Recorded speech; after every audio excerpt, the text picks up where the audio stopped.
I was the daughter they wouldn't let sit at the dinner table because I didn't contribute enough. My sister got a trust fund. I got told to scrub her shoes.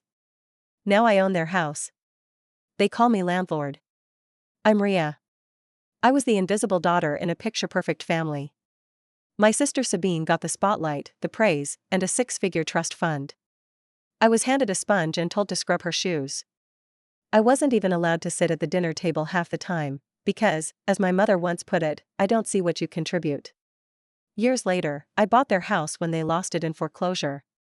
They didn't know I was the buyer until the eviction notice came from my lawyer. Now they call me landlord. And yes, it was deliberate. We lived in West Hartford, Connecticut. One of those clean, expensive towns where people go out of their way to seem effortlessly wealthy. My parents were old-school upper crust, pearls and scotch and private tennis clubs. They played the part so well that people envied them. But that envy didn't trickle down to me. My father, Bennett Corwin, was a financial advisor who used to say things like, "People like us don't struggle, we delegate." My mother, Salome, was the queen of her social circle, thin, sharp, always dressed like she was 5 minutes away from a charity gala. I was their second child. The afterthought. The one who arrived during what my mother called a career pause. Sabine, my sister, was born beautiful and obedient. The golden girl. Sabine took horseback riding lessons while I cleaned her tack. Sabine got a new Lexus for her 17th birthday. I got to ride the city bus to my part-time job folding shirts at Kohl's. When I mentioned that I'd like to start looking at colleges, my mother waved her hand and said, "Trade school might be more your speed." They weren't physically abusive. That's not what this story is. But neglect can be just as painful. It's the daily comments. The looks. The exclusion. Like when they hosted Thanksgiving one year and made it clear I was expected to serve, not sit. "We just have too many guests," my mom said with a smile that didn't reach her eyes. But somehow there was always room for Sabine. What I learned early on was that my worth to them was purely functional. I was the errand runner, the backup babysitter, the cleaner of muddy shoes. I remember the moment that burned itself into my memory. Sabine had just come home from some fundraiser. She stepped into the kitchen, pointed at her heels, expensive nude suede, and said, "They're ruined. Ria, can you fix these?" They were $800. She didn't even ask. She just left them there on the counter, like I was the help. And I scrubbed them. Not because I wanted to. Because if I didn't, dinner that night would be family only. I left home at 19. They didn't stop me. They barely noticed. I moved to New York with $280 and a duffel bag of clothes. For a year, I slept on couches and folded towels at a laundromat in Astoria. Then I started picking up freelance coding gigs. I wasn't a genius, I just paid attention. When you have no safety net, you learn to hustle. By 25, I had a steady job as a back-end developer at a small firm in Brooklyn. The pay wasn't glamorous, but it was mine. Every cent I made felt like a middle finger to the people who told me I'd never amount to anything meaningful. Back home, Sabine was living the life.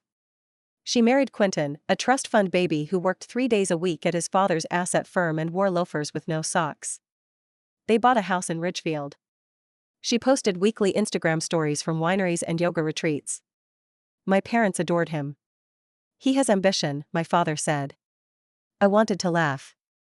When Sabine got pregnant with her first child, Quentin gave her a push present, a $350,000 trust in her name. My mother practically wept with pride.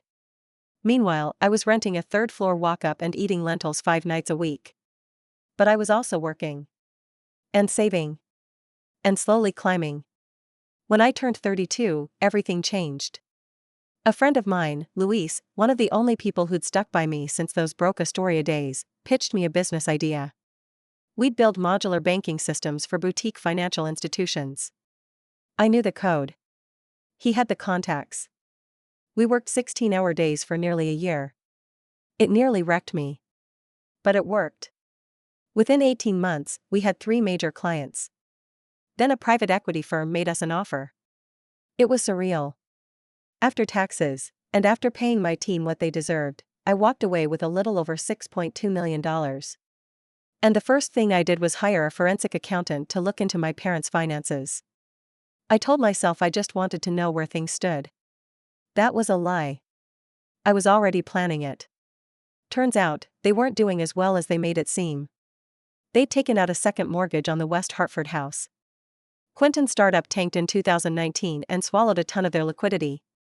They'd refinanced twice to keep up appearances. When the bank started foreclosure proceedings in 2022, it wasn't public knowledge yet. But I made sure I was there when it went to auction. I didn't show up in person. I had an LLC set up with my lawyer. Clean. Quiet. Untraceable. I bought the house I grew up in, the house where I scrubbed Sabine's shoes and wasn't allowed to sit at the table, for $712,000 in cash. They didn't even know what happened until they got the notice to vacate. Sent certified, through a law office in Hartford. At first, I heard nothing. Then Sabine called me in tears. "You're our landlord?" she asked. "No," I said. "I own the house. I don't rent it out." "You're being evicted." She didn't know what to say. She just sobbed. That's when I knew, really knew, how far the scales had tipped. I had all the power. And they had nothing. I didn't stop there. I had my lawyer send over a breakdown of what they owed in unpaid taxes, property maintenance fees, and overdue mortgage interest. It was a detailed invoice. I knew they couldn't pay it. That was the point. Bennett tried to bluff his way through a phone call, offering me partial payments. I declined. "You always said I didn't contribute enough," I told him. "So now you get to live with the consequences of your accounting." And just like that, they were gone. They moved into a small rental outside New Haven. Sabine went back to part-time copywriting to pay for private school. Quentin took a job as a sales rep for an insurance company. Salome went radio silent. I assume it's because her social circle found out. The house is mine now. I remodeled it, kept the original crown molding but ripped out the old carpet in the dining room, the one I vacuumed while they laughed over wine and roasted duck. The room looks better now. More honest. Sometimes, I walk past the front windows just to see the way the light filters through the new glass. And sometimes, I imagine what would have happened if they just treated me like a person. Not a problem. But then I remember the note, "Please scrub clean. Don't damage it." And I sleep just fine. After they moved out, things were quiet for a while. For the first time in my life, I had silence. Not the kind that comes from loneliness, but the kind you earn. I could walk into a room and know no one expected me to serve a purpose other than just existing. I kept the lights low, brewed tea late at night, and played jazz softly in the background. It was a strange comfort. Like I had taken ownership not just of the house, but of my own presence. But West Hartford is small, especially when you've got history tied to every intersection. People started to whisper. At first, I thought I was imagining it, strangers glancing twice at the grocery store, old classmates looking away when they saw me near the cafe on South Main Street. Then Talia visited one weekend. She was the one who originally took me in all those years ago, and still one of the few people who had my back no matter what. She was pouring herself coffee at my kitchen island and scrolling through her phone when she said, "So, there's a post on the town's community board." I raised an eyebrow. "Which one?" "Concerned Citizens of West Hartford." "It's about a disowned daughter who exploited her parents' financial hardship and stole their home." I didn't even have to ask. Of course it was about me. Sabine had started a campaign. Not a legal one, just public opinion. There were paragraphs about greed, entitlement, and family betrayal. She framed it like I'd swooped in at the lowest point in their lives and kicked them to the curb. According to her, I was a tech tycoon turned tyrant, using money as revenge. She didn't mention the 18 years I spent ignored under their roof. She didn't mention the notes by the laundry sink. She didn't mention the fact that they never offered help, or even love, when I was scraping pennies to pay for expired ramen in a 6th-floor apartment with a leaking radiator. But that's how it always was, wasn't it? The golden girl always controlled the narrative. Still, I stayed silent. I didn't defend myself. I didn't reply to the posts, or comment back. I didn't need to. The house spoke for me. But it got more complicated.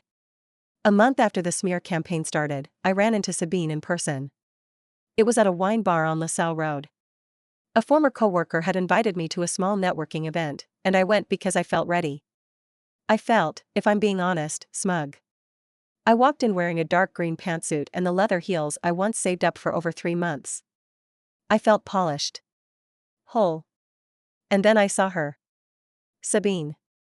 Sitting near the corner with two other women, both dressed like the country club types I was once told I could never quite pull off. She saw me before I saw her, and I'll never forget the way her face dropped. Her smile cracked and vanished. Her hand tightened around the stem of her wine glass. I nodded once. Acknowledgement. Not warmth. Not an invitation.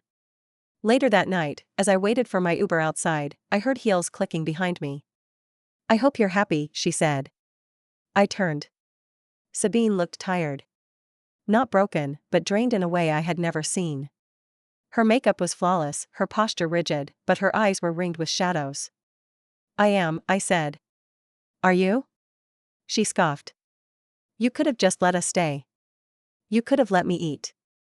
That shut her up for a second. I don't know what she thought I was going to say. Maybe she was expecting a long monologue about forgiveness or vindication. But I wasn't interested in closure. Not from her. "You're bitter," she said finally. "You've always been jealous." "No," I said, coolly. "Jealousy implies I wanted to be you. I just wanted to be seen." Her mouth opened, then shut again. She blinked twice. Then she turned and walked off. I didn't watch her go. After that, things shifted again. More subtle this time. An anonymous letter showed up in my mailbox. No return address. No stamp. Just an envelope, hand-delivered. Inside, a single typed sentence. "You've destroyed your own blood." I laughed. Not because it was funny, but because it was so absurdly dramatic that it felt like something out of a made-for-TV movie. I didn't respond. Instead, I started using the house the way I wanted. I turned the formal dining room into a co-working studio for freelance women in tech. Twice a week, I hosted quiet work sessions. No cost, no application, no drama.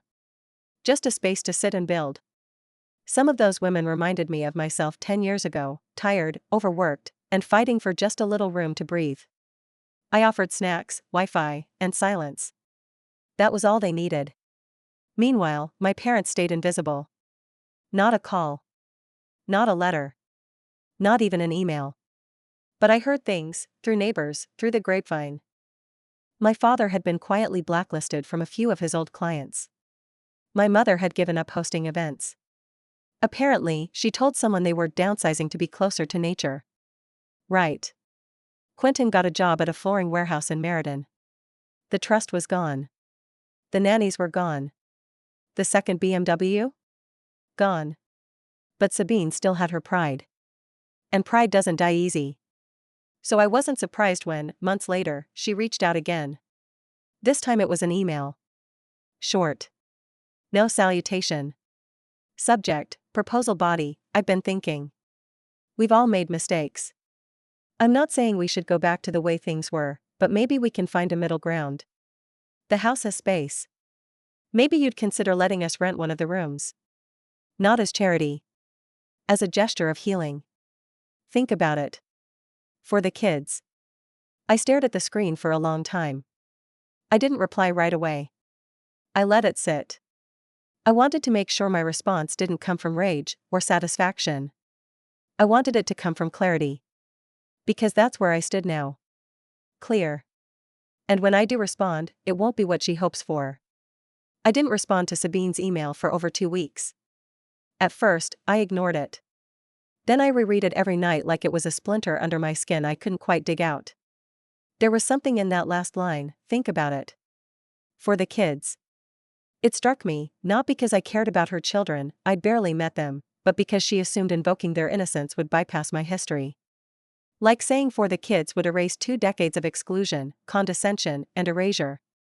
I thought about that a lot, how people like my family only acknowledged your worth when they needed something. In the end, I didn't write her back.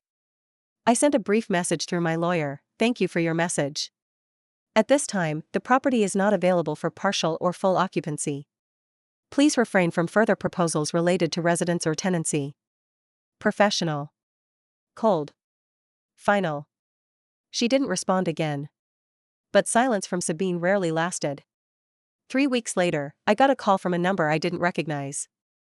It was local, so I picked it up. Big mistake. Ria. I knew the voice immediately. Crisp, measured. Salome. It had been over a year since I'd heard from her. I understand you're not returning Sabine's emails, she said. No hello. No warmth. Just an agenda. I got the message. And I replied.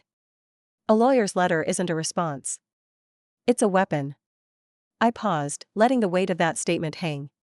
Is that what you think I'm doing? Waging war?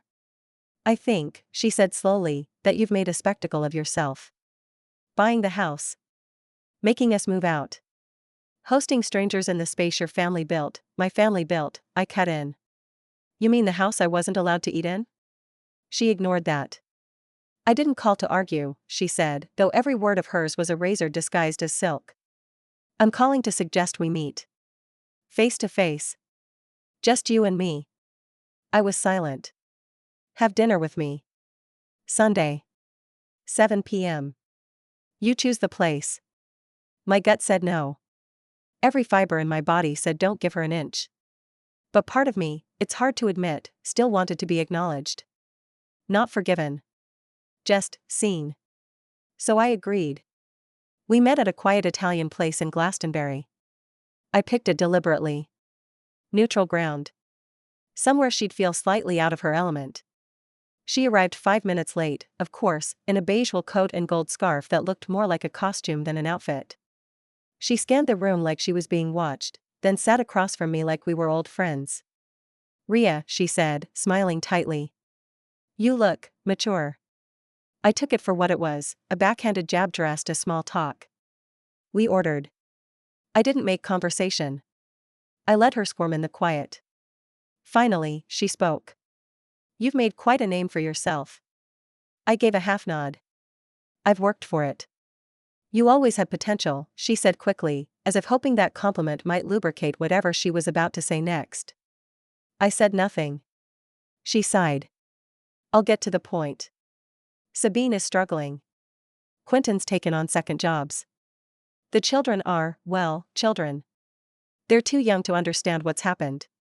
And this situation with the house, I set my fork down. This situation is entirely of your making. She gave me that look, the same one from my teenage years, when I dared to challenge her logic.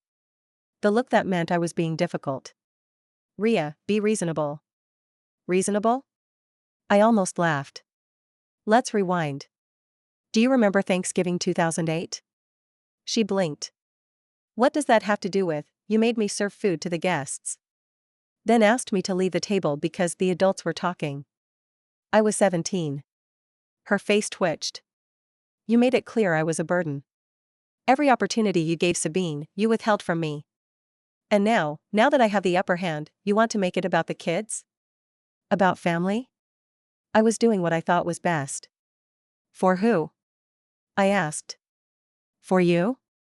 For appearances? She looked away. I leaned forward, voice low but firm. You don't get to rewrite the past just because the future didn't go your way. She swallowed hard. For a moment, I thought I saw something crack in her. Not guilt. Not even regret. Just the uncomfortable realization that the narrative had slipped from her hands. When the check came, I paid it without asking. She didn't thank me. As we walked to the parking lot, she stopped me near her car. You've won, Ria, she said. But one day, you'll realize that revenge doesn't build anything. It only hollows you out. I stared at her. Funny, I said. Because this is the first time in my life I feel whole. Then I walked away. That conversation didn't magically solve anything. But it did something I hadn't expected, it closed a door I didn't realize I'd left open. For the first time, I stopped hoping they'd change. I stopped waiting for them to understand, to apologize, to come around. They wouldn't. And that was fine. I didn't need them to. I wasn't that girl anymore, scrubbing suede heels and hoping for scraps of praise. I was the one with the deed. The keys. The choices. And I was just getting started. After dinner with my mother, I expected things to settle. No more calls. No more emails. Just silence. But 2 weeks later, Sabine showed up at the house. No warning. No invitation. I had just gotten back from a grocery run and was unloading bags in the foyer when I saw her through the front window, standing on the porch in her old navy peacoat, arms crossed, expression tight. She looked out of place there, like a guest who'd arrived at the wrong event. She didn't ring the bell. I opened the door. "I need to talk to you," she said quickly, before I could shut it again. "Please." I didn't speak. I stepped aside. She walked in like she owned the place. I watched her glance around, her eyes landing on the new light fixtures, the restored wood floors, the deep blue walls I'd painted myself. She stared at the old fireplace for a long moment. Then she turned to me. "I want to propose something," she said. I raised an eyebrow. "You already did." I declined. She shook her head. "Not about staying here. Not anymore. That ship has obviously sailed."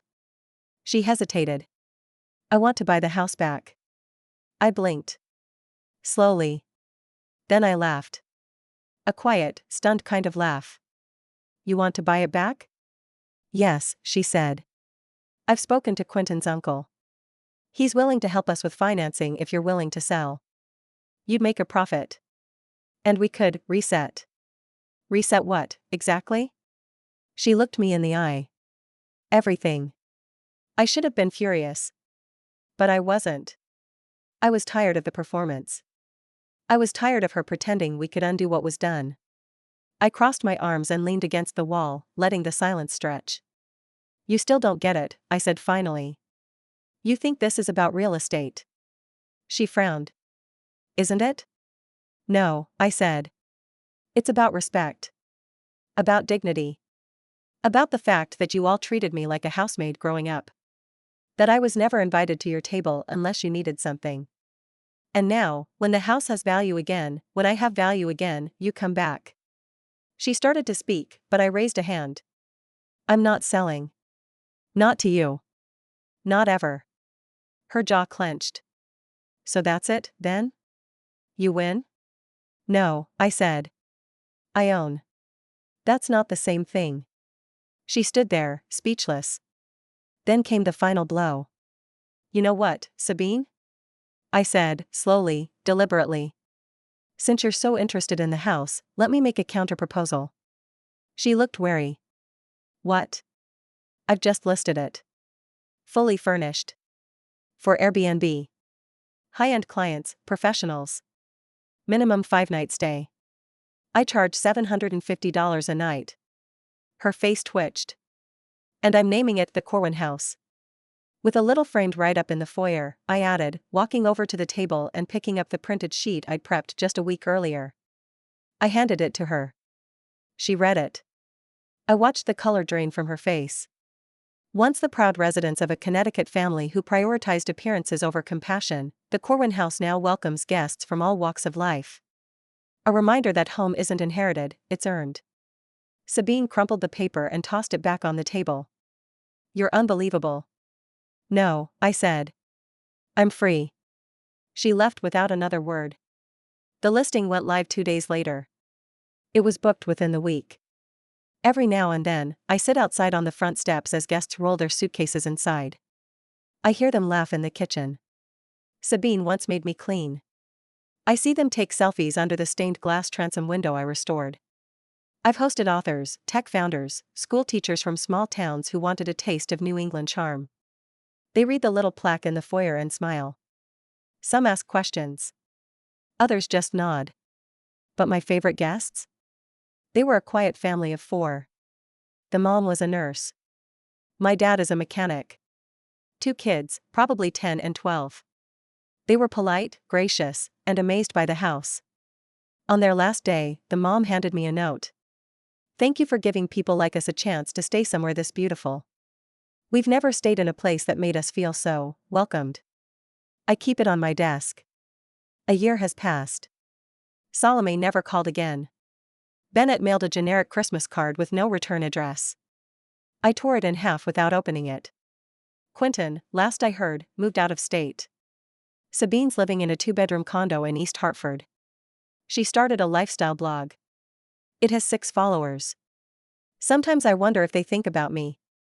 If they drive by the house and see strangers sitting on the porch swing. If it haunts them. If they regret anything. But I don't dwell. Because I no longer live for their acknowledgement. I live in that house. For the peace I built inside it. For every corner I reclaimed, every memory I rewrote, every insult I converted into hardwood, glass, and equity. I was the girl who scrubbed the shoes. Now? I set the rent. And I never let them sit at the table again.